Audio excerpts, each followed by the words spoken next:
Yo, ako nga pala si Engineer Ace. At another topic na naman, which is yung friction. Ito yung friction natin na popokusan natin ngayon. Which is ito yung episode 1, which is situation 1 ng friction na topic. So, umpisa na natin. Situation 1. A force P is applied to move a crate weighing 40 kilograms. Meron daw, ibig sabihin, meron figure na binigay. And meron daw P, base dito sa figure, is applied to move a crate weighing 40 kilograms. So, yung bigat nitong crate na to is 40 kilograms. Dimension of crate, binigay width is 1.5, ayan. Yung height is 0.6, ayan. Coefficient of friction is mu equals 0.25. Gagamit natin yan later. So, number 1, determine the maximum force P to maintain equilibrium on the crate. Crate yan, hindi crater, na mali lang ako. Angle is 30 degrees. Kasi may angle dun sa picture na binigay. So, sa 1 is, ang given niya is 30 degrees. Ayan. Sulat natin dito. Focus tayo dito. So, ang style dito, kapag merong mga horizontal force, ganyan, tas ganyan. Pero kung walang horizontal force o external force, puro pababang ganito. Or ito lang. Ang, ano niya, normal reaction niya is pantay lang. Kasi walang mabubuong moment. Dito lang din. Kapag ito lang ha. Pero kung mayroong ganito na pa-horizontal force, gaya niyan, incline. So, yan. Nandito siya, yung normal reaction. Lagi yan, tandaan nyo, kahit sa dams, tapos sa mga footings, pinapasok, laging ganito yung style.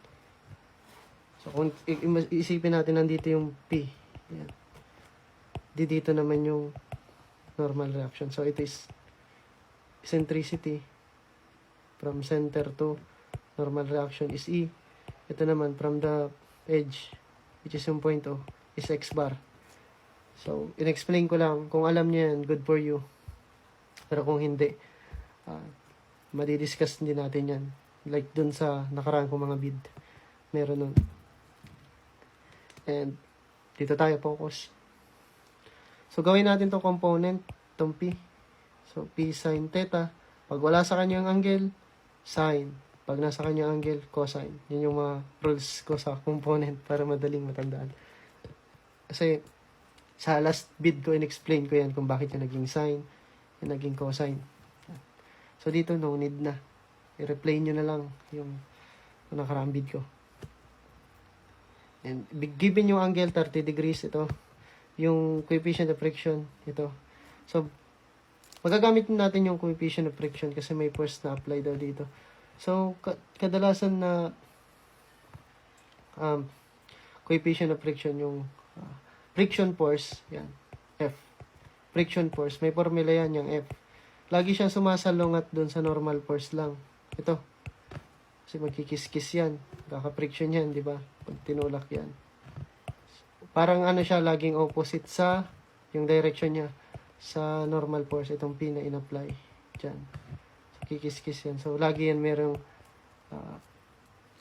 frictional force. Yan. Lagi siyang nakasalungat dun sa force na magkikis-kis doon sa surface. So, friction nga. And yun, ang formula nun is F is equals to ito. Ito yan tinutukoy ko. Yung frictional force. F is equals to mu, yung coefficient of friction na given, times yung normal reaction o yung normal force. Ito. So, yung NR na yan, ang equal niya is yung mga pababa. So, yung P sin theta in yung W. Gets? Para ka lang nag-summation forces vertical. So, unahin natin yung weight kasi naka-kilogram. Gawin natin siyang naka-newton. So, formula ng weight is mass times gravity. So, yung gravity is 9.81. Constant yan. So, times lang natin, 40 times 9.81. 392.4 Newton per meter. So, naka-newton. Goods na yan. Yan lang natin newton. So, yung NR is P sin theta plus W. Ito yung W. Ito yung P sin. Wala pa tayong P. So, yan na muna. Sulat muna natin siya. As ganyan. And dito na ipapasok yun if F is equals to mu times NR. Yan. Yung mu natin is 0.25. Yan. Yung NR natin, isulat na natin to, yan. Yung P sin 30 kasi yan yun eh. Equal din naman yan dyan. So, ito siya. Ganyan.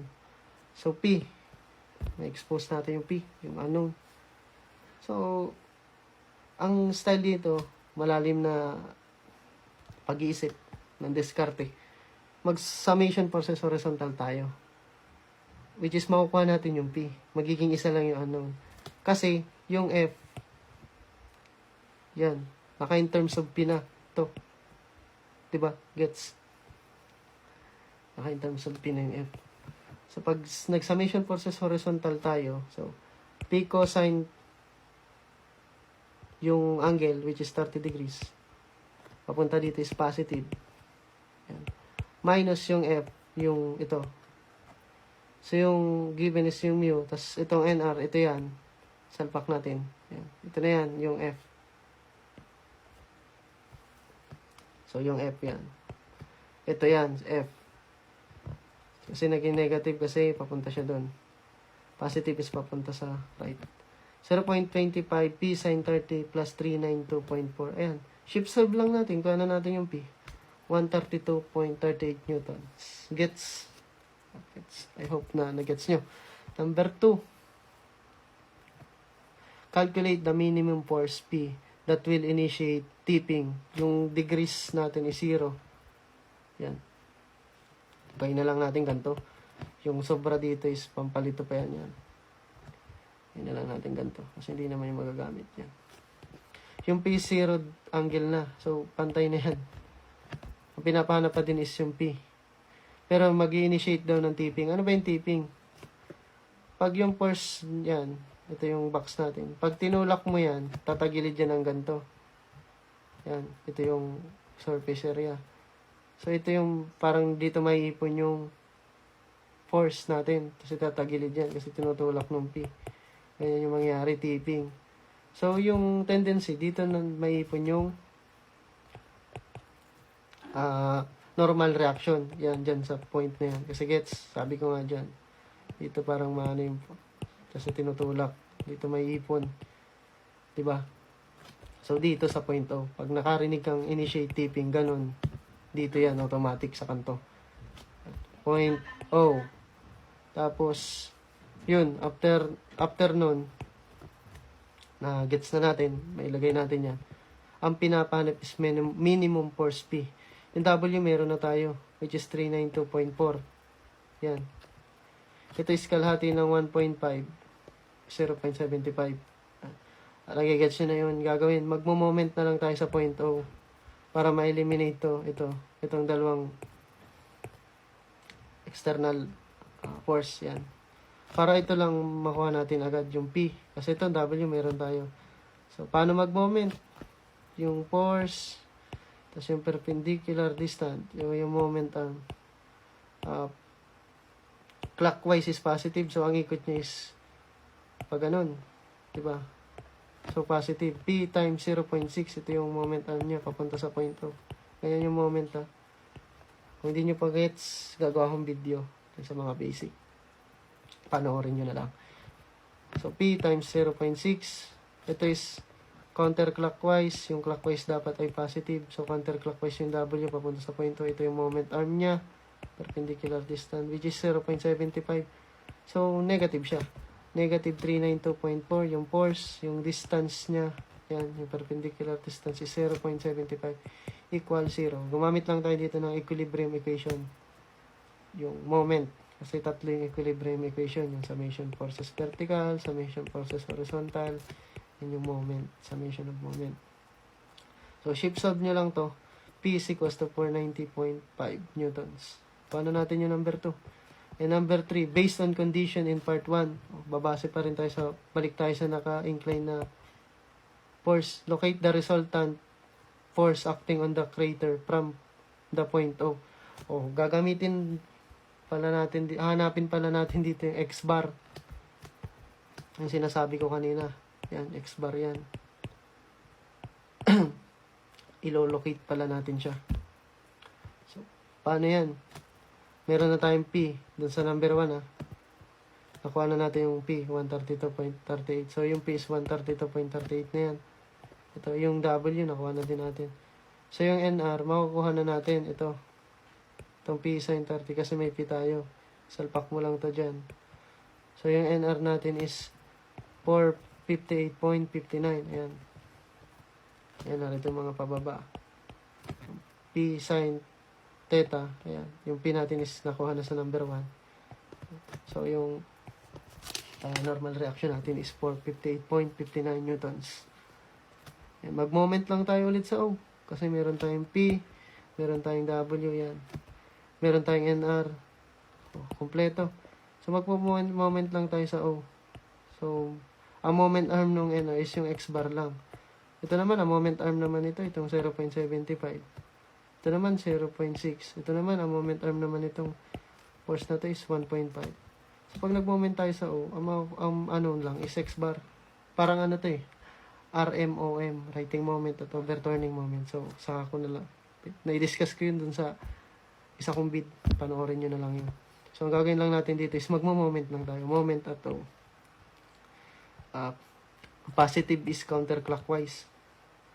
Alin yung mga counterclockwise? Ito. Yan. Dalawa. So, 132.38 sin 30. Ito yan, P sin theta. So, yung P natin is 132.38. Moment arm is 1.5. Next is yung W naman, 392. Yan. Ano pa rin siya? Counterclockwise. 392.4. Ito W. Times yung moment arm, 0.75. Kasi, counterclockwise papunta sa O. Yan. Negative, minus. O, minus. Ito naman cosine. Kasi, pa-clockwise na siya. Pag ano na siya. Negative yung clockwise natin. P cosine theta, which is negative 132.38 cosine 30 degrees. Moment arm is 0.6. Pag ganun. And minus pa rin. Ito naman NR. Na-compute natin. Which is 458.59. Yung moment arm niya is yung X bar. Equals to 0. Shift solve, makuha natin X bar, which is 0.708 meters. So, ayun, yung episode 1 natin sa friction. Thank you.